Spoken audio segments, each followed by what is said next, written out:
রাদিয়াল্লাহু তাআলা আনহু বাবাজি কেমন নবী পাককে ভালোবাসতেন, কেমন নবীকে মোহাব্বত করতেন, কেমন নবীকে উলফাত করতেন, কেমন নবীকে প্রেম করতেন। বাবা নবী যেটা বলতেন তাড়াতাড়ি সেই কাজটাই করতেন, সাথে সাথে সেই কাজটাই করতেন। একদা এক সময়ে বাবা নামাজি অবস্থায় আসরের নামাজ নবী পাক পড়ে নিয়েছেন। বাবা আমাদের উপরে কয় ওয়াক্তের নামাজ ফরজ? 5 ওয়াক্ত। নবী পাকের উপরে কয় ওয়াক্ত ফরজ ছিল? 5 ওয়াক্ত, 6 ওয়াক্ত। কারণ তাহাজ্জুদের নামাজটাও ফরজ ছিল বাবা, যে নামাজটা আমাদের উপরে সুন্নাত। আমারও আপনার নবী পাক সাল্লাল্লাহু তাআলা আলাইহি ওয়াসাল্লাম তিনার উপরে 6 ওয়াক্তের নামাজ ফরজ ছিল, আর যেটা আমাদের উপরে 5 ওয়াক্তের নামাজ ফরজ হয়েছে বাবা।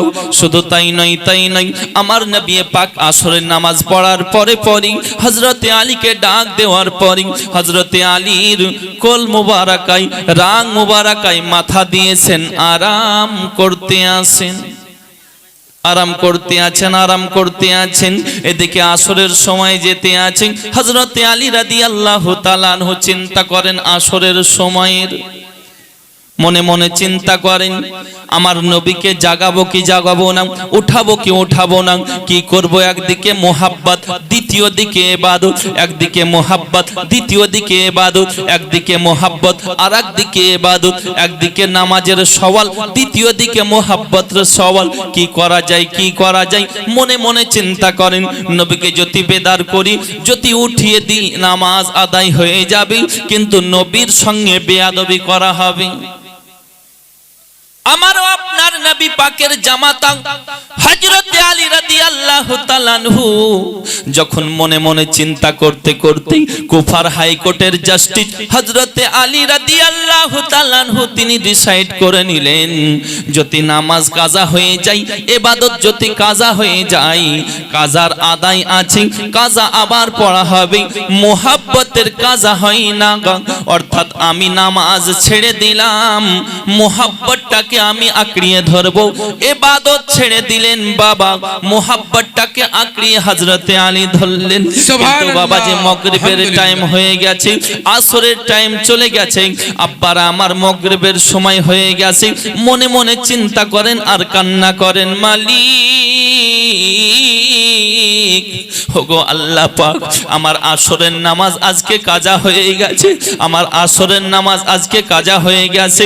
আল্লাহ যেদিন থেকে আমি নামাজ আলী ধরেছি, কোনদিন আমি আলী নামাজ কাজা করি নাই। আব্বারা আমার, আমরা দিনের পর দিন, রাতের পর রাত কতই না নামাজ কাজা করি বাবা। অনেক মানুষ রয়েছে নামাজ তো দূরের কথা, জুম্মার নামাজও আমরা পড়তে যাই না।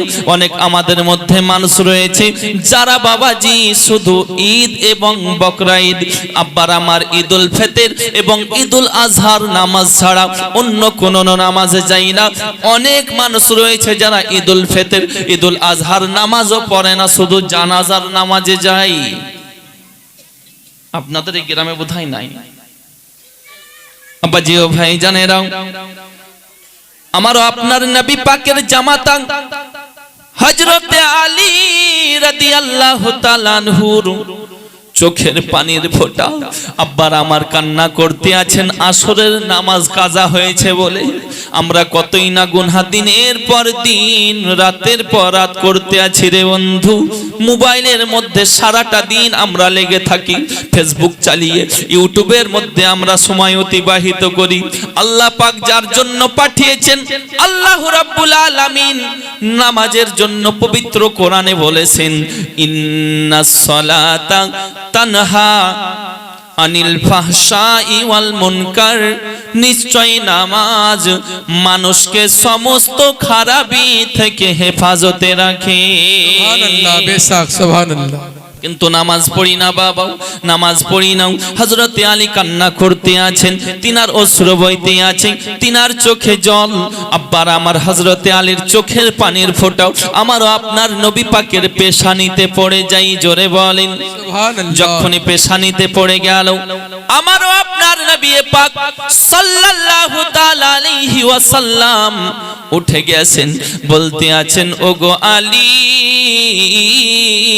কান্না কেন করো, কিসের জন্য কান্না করো?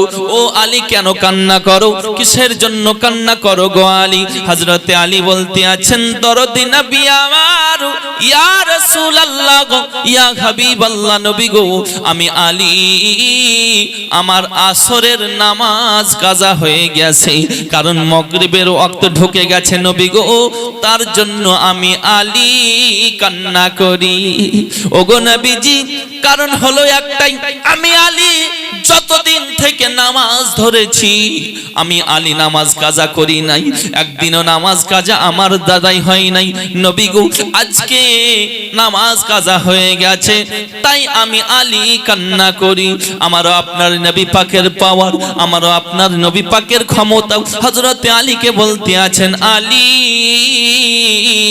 তুমি কি নামাজ কাজা নামাজ পড়তে চাও কাজা না না আদায় করতে চাও? তুমি নামাজ এখনই বলো। সাথে সাথে হযরতে আলী বলতে আছেন ইয়া রাসূলুল্লাহ, ইয়া হাবিবাল্লাহ নবী গো, ইয়া রাসূলুল্লাহ আমি আলী যেহেতু কোনোদিন নামাজ কাজা করি নাই গো নবী, আমি আজকেও নামাজ কাজা করতে চাই না, আমি আলী আসরের নামাজ এখনই পড়তে চাই, কিন্তু ওয়াক্ত পেরিয়ে গেছে। আমার নবী বলতে আছেন আলী গো চিন্তা করো না, আমি নবী উপস্থিত রয়েছি। আমারও আপনার নবী পাক কি করলেন, হাত উঠালেন আল্লাহর দরবারে, ওগো আমার মালিক, আয় আমার আল্লাহ পাক, আয় আমার আল্লাহ তাআলা, আমি নবী পাক তোমার নিকটে দোয়া করি, আমি তোমার কাছে আরাধনা করি, আমার আলীর আসরের নামাজ কাজা হয়ে গেছে।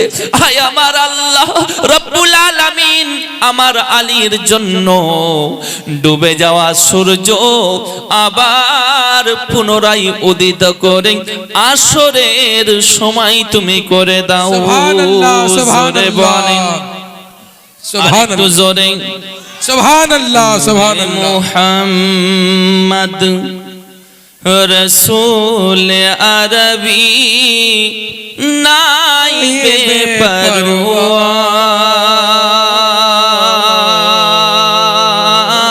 পরওয়ার, জিবরাইল চুমে যার দরবার। জোরে সুবহানাল্লাহ, সুবহানাল্লাহ। রে মুহাম্মদ রাসূল আরবি নাইবে পরওয়ার, জিবরাইল চুমে যার দরবার, যার কদম জমিনে পড়িলে দুনিয়ার হয় মেরা। সুবহানাল্লাহ, সুবহানাল্লাহ।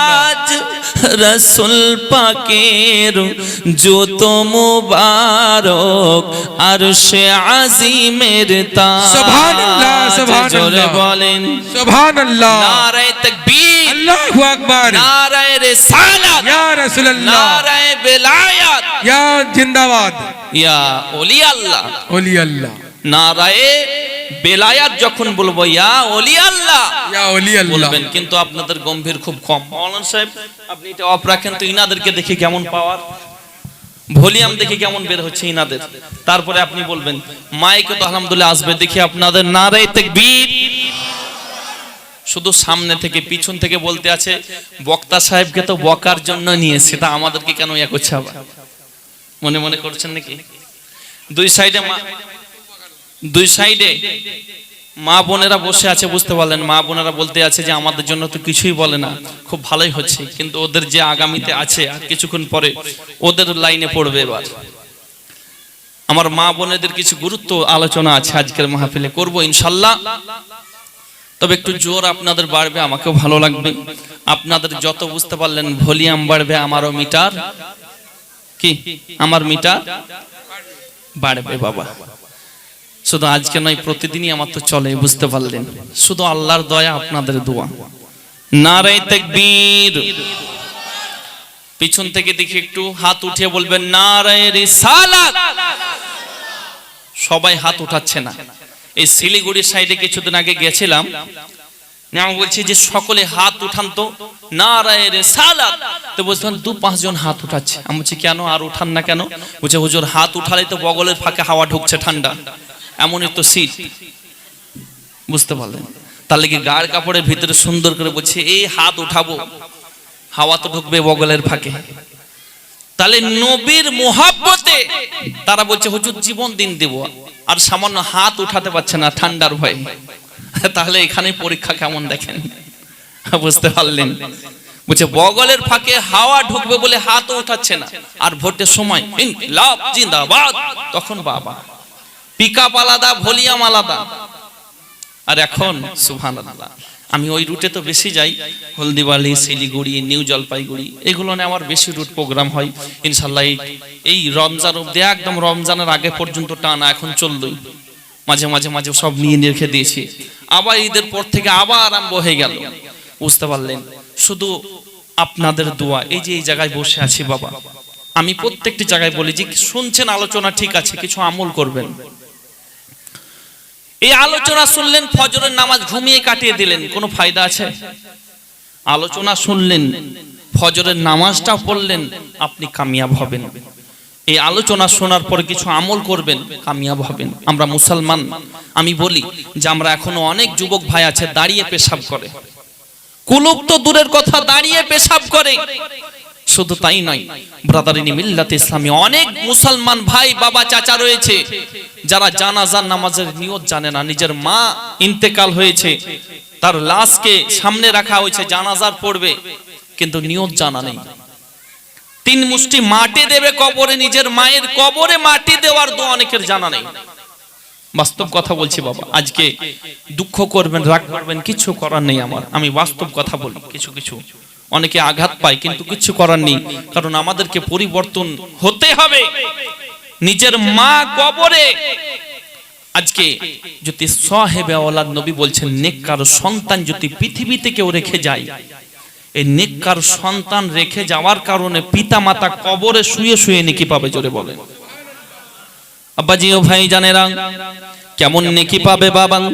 মা চলে গেছেন, জানাজার নামাজ সন্তান যদি পড়াতে পারি, আল্লাহর নিকটে বলবেন মালিক আল্লাহ, আমি তোমার দরবারে দোয়া করি, ওগো মালিক আমার মা চলে গেছেন, আপনার ডাকে সাড়া দিয়ে অন্ধকার কবরে চলে যাবেন, আমি তার সন্তান হয়ে তোমার দরবারে দোয়া করি গো আল্লাহ রব্বুল আলামিন, আমার মায়ের তামাম গুনাহগুলোকে মাফ করি, আয় আল্লাহ সমস্ত গুনাহগুলোকে মাফ করেন, আয় আল্লাহ আমার মায়ের কবরটাকে তুমি জান্নাতের টুকরা বানায়া দেবে। এবং তোমার কাছে আরাধনা করি, আমার মা কত গুনাহ করেছে না করেছে জানি না, কিন্তু আমি সন্তান তার, আমাকে মানুষের মতো মানুষ একটা বানিয়েছে। আল্লাহর নবী পাক সাল্লাল্লাহু তাআলা আলাইহি ওয়াসাল্লাম নবী পাক বলতে আছেন, কোন পিতামাতার জন্য সন্তানের দোয়ার জন্য আল্লাহর দরবারে হাত ওঠার আগে আগে আল্লাহ পাক তার মনের ইচ্ছাটাকে কবুল করে নেয় এবং পিতামাতার কবরের আযাবগুলোকে মাফ করে দেয়। যার কদম জমিনে পড়িলে দুনিয়ার হয় মেরাজ, রসুল পাকের জুতো মুবারক আরশে আজিমের তাজ। যার কদম জমিনে পড়িলে দুনিয়ার হয় মেরাজ, রসুল পাকের জুতো মুবারক আরশে আজিমের তাজ। সেই নবীর রওজা চুমিলে, সেই নবীর রওজা চুমিলে হবে জান্নাতের হকদার। জিব্রাইল চুমে যার দরবার জোরে নূরে মুহাম্মদ রসূল আরবি নাইবে পরওয়ার জিবরাইল চুমে যার দরবার নবী না হলে তৈরি হতো না এ বিশ্ব জাহান এই কথাটি পবিত্র হাদিসে রয়েছে প্রমাণ নবী না হলে তৈরি হতো না এ বিশ্ব জাহান এই কথাটি পবিত্র হাদিসে রয়েছে প্রমাণ খুদ খোদাই প্রকাশ না করতেন পরওয়ারদিগার জিবরাইল চুমে যার দরবার নূরে মুহাম্মদ রসূল আরবি নাইবে পরওয়ার জিবরাইল চুমে যার দরবার জোরে বলুন লাম থেকে হয় লা ইলাহা আলিফ থেকে হয় আল্লাহ মিম থেকে হয় নামে মুহাম্মদ যিনি রাসূলুল্লাহ শহীদে আজম ইমাম হুসাইন নওয়াসা তাহার জিবরাইল চুমে যার দরবার নূরে মুহাম্মদ রসূল আরবি নাইবে পরওয়ার জিবরাইল চুমে যার দরবার